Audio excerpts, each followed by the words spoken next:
Good morning, everybody. Welcome to Shoreline Church. Those of you watching from Crab Island, AJ's, as well as our online campus, I'd like to welcome you this morning, as well as welcome my wife, Darlene. Hi. I think this is the first time that we've talked in this format before.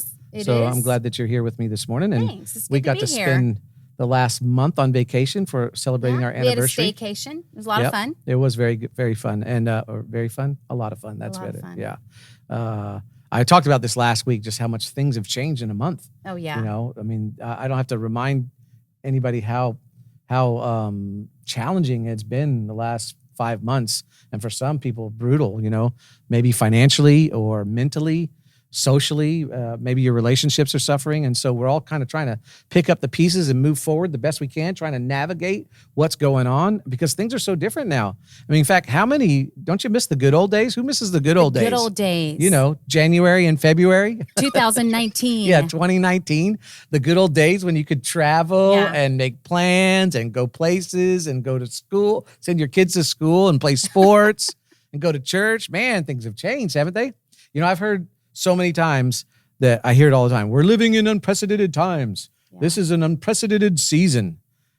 I would give anything for some precedented. I mean, anything precedented. I don't want any more unprecedented. Could somebody go out and get me a little precedent? Because I'm tired of it.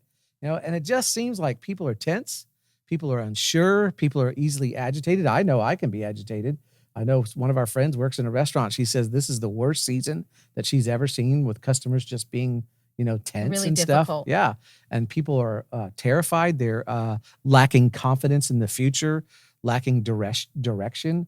You hear, I mean, when you get on social media, people are questioning like the authenticity of, is this a conspiracy?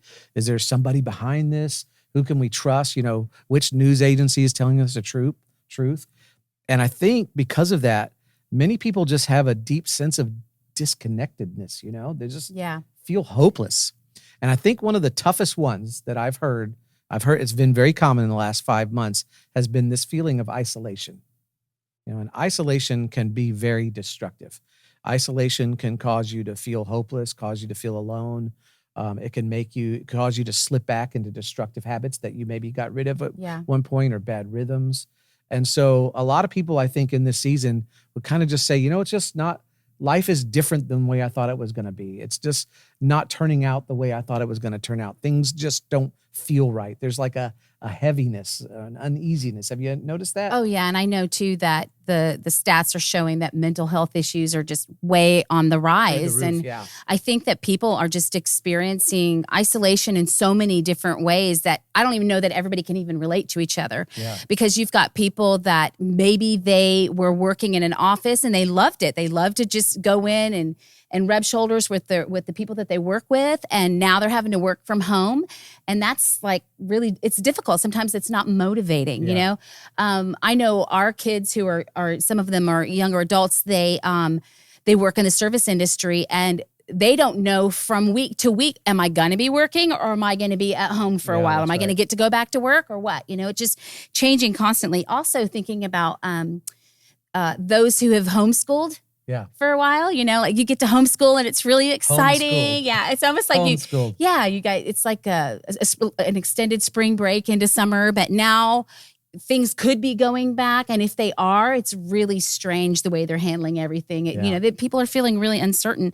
Another thing is a lot of people didn't get to experience their graduation or get to go to prom. And that's such an important time in a high schooler's life where they're feeling like they're getting to celebrate this long season that they've worked really hard for. And that can be really, really difficult. Yeah. The other thing is, this probably seems really trivial, but if you didn't notice, I got my hair cut. Looks good. It's shorter. And the color is great as well. Don't you think? Did you notice a difference? Oh, for sure. Time. Yeah, I know. You're always pointing at my gray hair like, no, I don't. Get that I done. don't do that. But I finally, for the first time, got to go to the salon yesterday. And, it's a special time for me because I get to have conversation with my hairdresser and she loves God. I get to hear all the cool things that are going on in her life and I get to share with her. And, I miss that. It's just a weird time. Or maybe you're a guy. Well, it doesn't have to be a guy. I don't want to say that, but for sports is important for a lot of people. Maybe playing sports, watching sports, whatever it is. I mean, I know a lot of people that play softball in the spring and that got canceled and they didn't get to play that, or basketball, or maybe you're in high school or college and you didn't get to finish out your sports season. Or for me, it's watching sports. I love to watch sports, and the idea that there might not be college football in the fall. I don't know if I can take it again. It's going to be hard, which means it's going to be hard for the rest of us in the household. But here's the problem. See, just like anything, we humans, we are extremely adaptable. I mean, we know how to adapt, and even to isolation. So here's what happens. As the quarantines lift, you may find yourself not wanting to return to what used to be normal because you're adapting. And so there's almost gets this false sense of security in isolation that, well, I've been working from home. I really don't want to work at work because I don't need anybody in my business. I don't need anybody telling me what to do.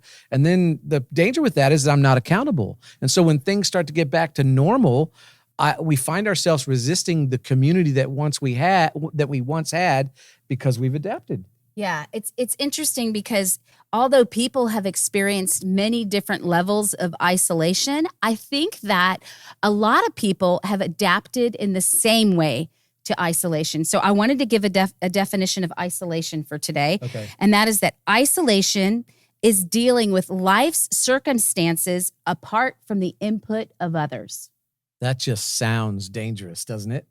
And so here's what I want to do is real quick is want to read to you a Bible story that most of you should probably already know. It's a very famous story. It's called the story of David and Bathsheba. And right away, when it says David and Bathsheba, we're talking about King David.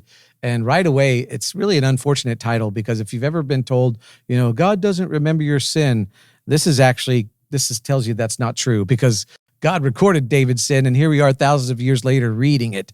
So God doesn't forget your sin. Now, he does forgive your sin, so that's a good thing to remember. So we're going to pick this up in 2 Samuel chapter 11. And if you have a phone and you want to follow along, if you haven't downloaded our app, go and download our app, and we're going to have these scriptures. It says sermon notes, and you can follow along with this. Okay, so it says, one evening David got up from his bed and walked around the roof of the palace. And from the roof, he saw a woman bathing. And it says the woman was very beautiful. Now, before I go into the context of this, again, let me just remind you, since I talked to you about your app, one of the things that we do as a church is we read through a chapter of the Bible every day, and we are actually reading through this story. So if you get this app, just click on SOAP, and you can follow along with us. Now, if you don't have an app, a Bible, you can also download an app called YouVersion's best Bible app there is out there. Now, David, here's some details. David, we presume is about 50 years old at this point, somewhere around my age. So he's been king for over 20 years. So he's kind of moving up to where he's thinking about retirement. So it's not some college frat boy looking for chicks, okay? So verse 3, it says, so he sees this beautiful woman, verse 3, and David sent someone to find out about her. The man that he sent said she's Bathsheba, the daughter of Eliam, and the wife of Uriah the Hittite. Then David sent messengers to get her. So once he finds out who she is, he says, go get her. She comes to him, and he slept with her. Now, she was purifying herself from her monthly uncleanness, wink, wink, polite way to say what men don't like to say. And then she went back home, okay? Okay, so what I want to do is just kind of go over these people again, just to make sure that we get everything so clear. It's like a soap opera. We need to know all the characters here. Exactly. So Bathsheba is the daughter of Eliam, or Eliam. Eliam, yeah. Her grandfather was one of David's most trusted advisors. Okay. Uriah, who was her husband, was one of David's mighty men. He was a man of war, and he helped David become king. That's right. And he was one of David's friends. Yeah. So here's what happens. They go get her, and they bring her back, and she spends the night. And, I don't think this is a one-time thing. This wasn't is a one-time booty something call. that happened. Yeah. Yeah, what was that? It wasn't a one-night booty call. No, I don't think it was a one-time booty call. So anyway, he sends her servants to get her, and they know, you know, they know right away what's going on. And if one servant knows, that there's going to be more servants that are gonna know. So this stuff is probably starting to spread a little bit. So David's having an affair with the granddaughter of one of his advisors and the wife of one of his good friends. So this is a pretty crazy story. So everything's set in motion. So a little bit while later, she sends a message to David that says, I'm pregnant. And from the text, we find he looks pretty sure that he knows it's his, which means they've been hooking up for at least a month. And how do we know that? Because remember, they hooked up after her monthly uncleanness, right? Her monthly cycle. Probably another month goes by and the cycle doesn't come back. So she's thinking she's pregnant. We also know that her husband hasn't been home during this time. So David does what most men do and try to control the situation. Right. And I say that because of personal experience. In fact, yeah, I know. I have a story that I want to tell, but I'm not excited to tell. I'm actually kind of ashamed of it. But when I was in high school, there was a guy who lived a couple blocks away, and he was a football player. He was a jock, and we were all surfers. And he put a pair of surf racks on his car, and we were like, he's not even a surfer. He's a poser. And so those surf racks got stolen one day, and this judgmental jock assumes that I'm the one that stole them, which I did. And so I start to hear some rumblings that he's going to beat me up because I stole his racks. And so I come up with the plan. I drive all the way to Pensacola to a surf shop that sells these same kind of racks. I buy another set of racks and kind of put them on the car and replace some parts so they look a little bit used. And when the guy wrote the receipt, it said, January 4th, it said 1/4, and I was able, but he wrote last year's year on it. So I was able to put a 2, so it looked like December 4th. Kind of like what you would do with your report cards. Yeah, that was another one I decided to not talk about, but thank you very much. This is awesome, though, because I've never heard this story. Oh, yeah. And so then when he approached me, I just happened to have a receipt, but he didn't believe me. And all I'm saying is that what happens is when you do something wrong, and then as men, I don't know, just men, anybody, you try to control the situation. That's where David is right now. Right. He's trying to control the situation. And so anyway, he comes up with the plan to bring Uriah back from the front lines in hopes that he would sleep with his wife and then think the baby's his. So that's exactly what he does. He calls for Uriah. Uriah comes back from the front lines, go into the palace, says, hey, what's going on? And David's like, hey, man, just want to see how things are going. Uriah's like, yeah, we're winning and everything. And so they eat and drink a little bit. And then David goes, all right, we'll just send you back tomorrow. Go home, spend the night with your wife, get some R&R. And David's thinking that he'll sleep with his wife, think the baby's his. Well, David gets up in the morning and finds that Uriah spent the night at the palace gate with the guards who were assigned to protect David, that he didn't even go home. And he says, hey, why didn't you go home? And Uriah said, I couldn't go sleep with my wife knowing that my buddies are still out in the front lines fighting a battle. He's a good guy. He is a very good guy. He's honoring his king. He's honoring his friendships. He's a man of his word. So David comes up with a new plan. Says, okay, hey, hang out one more night, and then we'll send you back tomorrow. So this time he gets him really drunk, hoping that he'll just go home. He doesn't go home. Stays the night again at the palace gate with the other guys that are sworn to protect the king. And so this he's a better man than David. So now David does the unthinkable. Because why? He's trying to control the situation. Right. So he writes a note to Joab, who's the commander of David's armies. And he takes this note and he gives it to Uriah. And he says, when you get back to the front lines, take this note. It's some strategic instructions for Joab and give it to him. Now, here's what the note said. In it, he wrote, put Uriah out in front where the fighting is fiercest. Then withdraw from him so he will be struck down and die.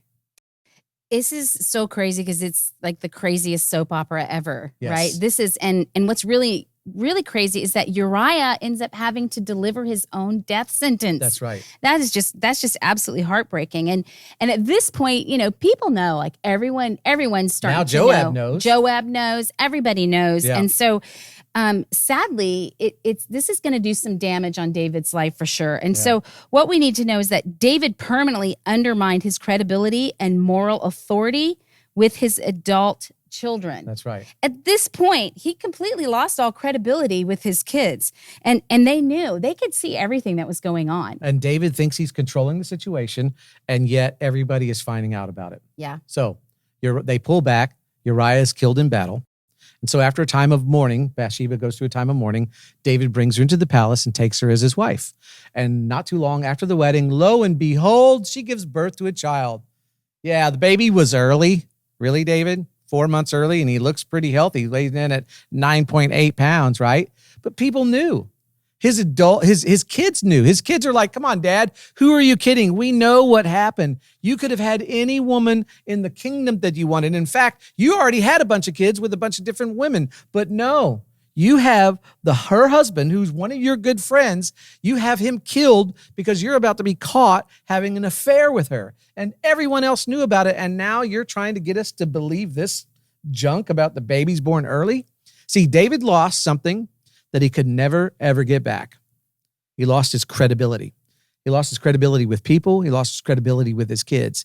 And what's crazy, or the irony of this, is the outcome that he tried to control then became out of control. Yeah. Now, let me make this clear. Moral failure does not make you unusable by God. Because if you're sitting there thinking, well, then I guess I can't be used. No, that's not true. But it can ruin your relationships, it can ruin your credibility, and it can ruin your reputation. So here's what happens after this. Go to the next chapter, verse 1. It says, the Lord sent Nathan to David. Now, the Nathan was a prophet. Now, remember back then, Israel wanted kings. God says, no, you don't want a king. I'll you be your king. And they said, we want a king. He says, okay, I'll give you a king. But he still worked through prophets, okay? So Nathan is a prophet. And so the Lord sent Nathan to David. And when he came to him, he said, there were two men. So he tells him a story. There were two men in a certain town, one rich and the other's poor. So now remember, no one had access to David. Everyone just did what the king said. Okay. It wasn't just because your job depended on it, your life depended on it. When David said, hey, go get me that woman. And you went, hey, I don't think that's a good idea. And the king would go, you know what else isn't a good idea? Talking back to your king, right? So that you just did. You didn't argue with the king. So what did God have to do? Because there's nobody has access to David right now because all his buddies are out. So what does he do? He sends Nathan because nobody had access. He was isolated. And, this happens to us. Yeah. All of us, especially those of us who are like me. Maybe you get older, you call your own shots. You're a business owner. You're a boss, maybe even a dad. You get comfortable because you're experienced. That's right. You get comfortable. And what happens is you create this air of inaccessibility. And what I found is that we don't make better decisions when we're inaccessible. We don't make better. In fact, we usually end up making horrible decisions. Yeah. So that's what I love about this story, because Nathan he's being a little sneaky. So he comes in and he tells him, I need some advice on this situation. Yeah, I'm just asking for a friend. I'm just asking for a friend. And he tells him this story about a rich man who has lots of sheep and property. And then he talks about the poor man who's like his neighbor who has, doesn't really have much of anything. He's got one sheep. This sheep is the only family sheep. It's the sheep that they feed under the table at dinner time. It's the sheep that snuggles up with you at night, right? The sheep's name Daisy. The sheep's name was Daisy. So they just had one Sleeps sheep. with him. Our dog's named Daisy, by the way. So then what happens is that somebody comes to visit the rich man, and when they come, the custom is that you would make dinner for them. So instead of slaughtering one of his own sheep and cooking him dinner, he goes to this poor man's place and he takes their only sheep, Daisy, back and cooks him up and serves her for dinner. So he's telling David this story. Oh yeah, and he's asking for a friend. Yeah. So what he says, what should I do? What should be done about this? And here's David's answer. It says, David burned with anger against the man and said to Nathan, as surely as the Lord lives, the man who did this must die. And you're like, whoa, pump the brakes, David. Yeah. Because this is a little bit harsh, right? Just killed a sheep. He could actually replace him if he wanted to, but you don't kill someone for killing a sheep. But obviously David's angry. But why? Why is he so angry? And who's he angry with? The truth is he's angry with himself because inside he isolated himself and now he's allowed himself to go somewhere morally that he never thought he'd go. Adultery with the wife of one of his good friends, and then to cover it up has him killed. If you ever hear sometimes preachers preaching about some sin that they rail against all the time, or not even preachers, politicians too, and then you find out they're guilty of the same thing. That's what this is. He's angry because it's in him. So he has all this anger. And then Nathan says this very famous line. It's verse 7. It says, then Nathan said to David, you are the man. And if you grew up in church, you might remember the old King James Version, which I think is so poetic. Thou art the man. You know, David says, that man should die. And Nathan looks at him and goes, well, you're the one that should die. That's you.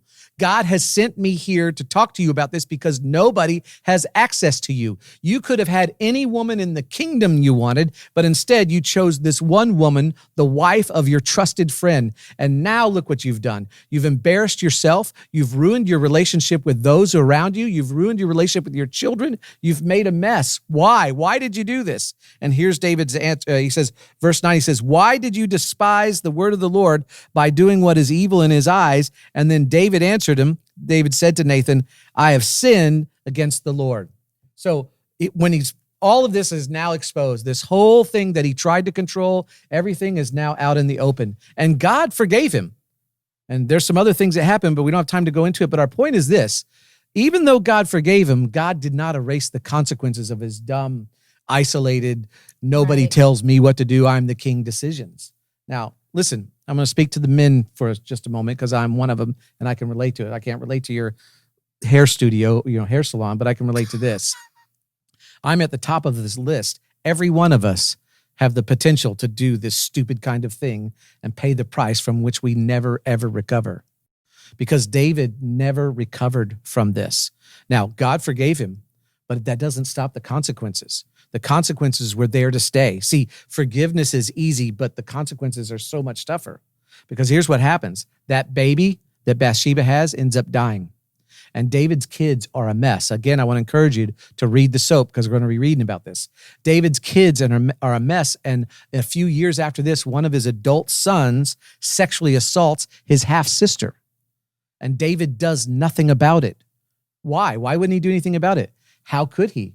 Because that would make him a hypocrite. Who are you to talk to me about sexual assault when you had your best friend killed and you committed adultery with his wife? And so because David does nothing about it, Absalom, who's his favorite son, kills the half-brother that assaulted his sister. And David still does nothing about it. So things go on, it escalates, and eventually there's a civil war that breaks out, and Absalom gathers an army to go against his father, David. Now remember, Bathsheba's grandfather was one of David's trusted advisors. Right. His name was Ahithophel. Okay, Ahithophel. Ow. When Absalom wages war against David, Ahithophel, one of his trusted advisors, defects over to Absalom's side with some very confidential information about David's armies. Why would he do that? Because maybe he was still furious with the fact that David had his granddaughter's husband killed. Yeah. So David is forced to leave Jerusalem. Absalom invades the city, and in a show of contempt, he has sex with his father's concubines on the same palace roof that David first saw Bathsheba. And then at the end of this battle, David's favorite son, Absalom, was killed in battle. All because nobody had access to the king. I mean, who was going to tell David no? Yeah. This is one of the reasons why we were telling this story is because this whole story began with some foreshadowing. It was like one of those things that you see and you're like, oh no. No, don't go in that room. Don't do it. Yeah, don't do that. Don't do it. Because when you read the first part of the story, you can almost see that this is going to happen. Yeah. And here's the part that we skipped. The entire narrative starts back here in chapter 11, verse 1. It says, in the spring, at the time when kings go off to war, David sent Joab out with the king's men and the whole Israelite army. And he stayed home in the palace. Now, here's why this is important. When it says in the spring, remember, back then, the kings, they didn't wage war. In the wintertime is the wet season over there in the Middle East. Snow, lots of rain, so there's mud. So it's highly expensive to move your troops. So everyone kind of chilled out in the wintertime, and in the spring, that's when you waged war. And so this is the proper time for the kings go off to battle. And first David says, this year I'm not going to go. And when he did that, he isolated himself from this community of men, the men he was most responsible to, people like Joab. He got in trouble because he isolated himself from the only group of men who had access to him. Because, when you go off to war, when men go off to war, their relationship changes. You guys in the military, you know this. There's a camaraderie that happens that when you're at war or in the military that doesn't happen any other way. And so when David decided not to go off to battle, he didn't have that anymore. So he isolated himself, and he chose to isolate himself. And when he did that, he chose, basically said, look, I'm not going to do this anymore. And so that was the domino effect. If he had gone off to war, none of this would happen. Right. So that was the domino effect that caused everything else to happen. Now, here's what we do is we spend our life most of the time trying to not let the negative domino happen. Like, well, I'm just not going to let this happen. But here's our challenge today, and here's what we're going to talk about, and Darlene's going to talk about in a moment. What if, instead of just trying to keep the first domino from happening, we set ourselves in a position positively by surrounding ourselves with community where people have access to us and have permission to speak into our life? Because let's be honest, when we isolate ourselves, we don't get into trouble by ourselves, do we? No. I mean, David, it was a domino effect. He just thought this sin would be his, and it affected everybody else. And see, that's the trap of isolation, okay? Because when you think you can live your life apart from the input of others, that's when you get in trouble. And that's why we say here all the time, God created you for community. Yeah, one of the most basic things that we learn in the creation story is that man, it wasn't good for man to live alone. And what I love is that language that was used in Genesis is actually used throughout the Bible. The one flesh thing can be a relationship, like those people that are like your core people around you that can stand with you. They're the kind of relationships that you depend on. Like your life actually depends on those kinds of relationships. So I thought it might be really good to just give everybody a couple minutes. Go ahead. A brief description of the type of people that you should never do life apart from. So we'll go through these real quickly. Number one is people who challenge you. Those people who kind of cause you to rise up. They empower you to stay on the journey with Jesus, right? Like, I know you have a great soap group, right? Yeah. And those are the kind of people that are in we your meet every Tuesday morning at 7:00 at local market and have breakfast and read the Bible. So, and then number two is the people. If Joab would have been around, he would never let David do that. He would have said, bro, that's not a good idea. Exactly. And then there's the people who change you. And this is why I really love being in a community at Shoreline, whether it's, Shoreline Men or Sisterhood or Tribe, because we begin to sit in circles. And what that really means is we get to know each other's lives. We hear each other's stories. And then those are the things that begin to change us. They grow us emotionally. They help us to love and to lead other people in a better way. And then the third one is those people who care enough to hold you accountable. That's right. And man, when you end up doing life with people that can ask you the hard questions, they're the ones that, because they're vulnerable, you feel like you can be vulnerable. Those are the people that support you, and they serve you better because it serves your future life, the way God actually wanted it to be. So it's not only empowering, but it's really comforting to know when you have those kind of people in your life that they've got your back, right? Yeah. So I thought we could wrap this up with a couple of quick questions today. So we're going to ask these. If it's not good for me to do life alone, then here's the question. Have I placed myself in a God-centered community of relationships beyond Sunday morning? Why or why not? Am I willing to do something about it? And lastly, why not today? So for more information on how to get involved in community, wherever you are, whether it's online or at Crab Island, go to our boat that says Shoreline Church on it. If you're down at AJ's, go see Whitney or any of the ladies down there, and they can tell you how you can find some more community. Right. And let me just ask, are you willing to give people who don't work for you or who don't need anything from you access to you? That's what it's about. That's great. Let's pray. Heavenly Father, thank you so much for giving us stories like this in the Old Testament that show us roads that we don't want to travel down and give us a way of escape. So, Lord, I thank you for the community that you've given all of us the opportunity to be in a community so that we don't have to go down those roads and experience the things that David experienced, or maybe what some of us watching right now have experienced. And God, I know that some of us have experienced, and I thank you that you do forgive us, that we have been forgiven for those decisions that we've made and the times that we've isolated ourselves. But today is a new day, and our future is not determined by our past. That today we can choose to be intentional and surround ourselves with people who can speak into our life. We love you and praise you for it. In Jesus' name, amen. Amen. God bless you guys. We'll see you next week.